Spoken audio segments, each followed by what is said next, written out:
What up YouTube? Here with a settings video. Recently I've been enjoying the cycle and I wanted to share what settings helped me achieve the smoothest experience as of April 4th, 2022. To start off, we'll look at in-game settings. These are going to vary with your hardware, but even with lower end hardware I was enjoying my time playing by lowering certain settings like resolution scaling.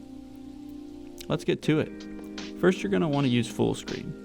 Next, resolution scaling 100.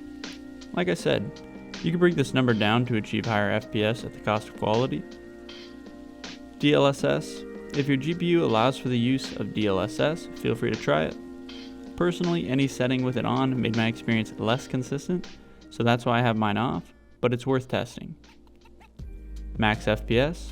I'd recommend loading into a drop and locking your frame rates at something stable. This is best to test once you've applied all settings. I'm using 144. And I was using 120 for the longest time. I don't really think you'd need to go higher on frames, as I think 144 feels very smooth. FOV, gamma, and accessibility options are all personal. Under video quality options, auto detect toggled to off. Everything's set to low. Game still looks great and runs even better this way. VSync off. Showing FPS is toggled to on to see what settings are helping. Lastly, I have DirectX 12 and multi-threading rendering on. I turned DirectX 12 on recently. Before I was using Steam launch commands to launch the game on previous versions of DirectX.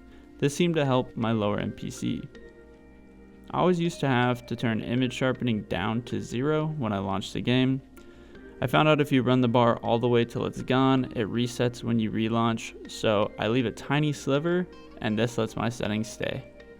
Lastly, I selected my GPU for my rendering device. Like the tooltip says, I wouldn't change this from default unless you're still having issues. Last step is checking a few settings in NVIDIA control panel. Under 3D settings, manage 3D settings, and in the global settings tab, you're going to want to find low latency mode. This setting has on and ultra options. I'm using Ultra, and this setting was by far the most immediately impactful on the performance in any game.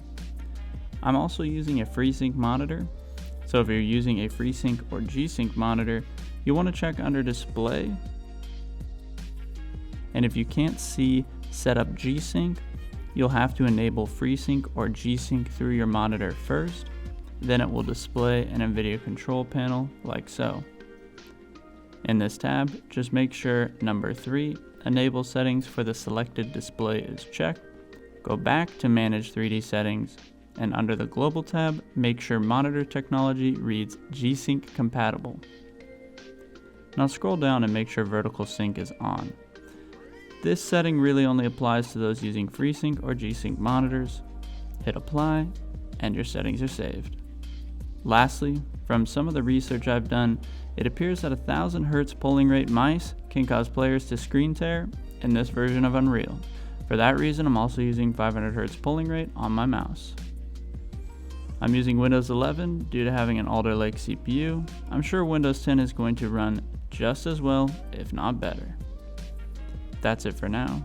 I really hope something here has helped you improve your performance so you can enjoy your experience and have more consistent gameplay. As always, thanks for dropping by. Feel free to leave a comment if you have an additional question. I may be able to help. Have a nice day. Peace out.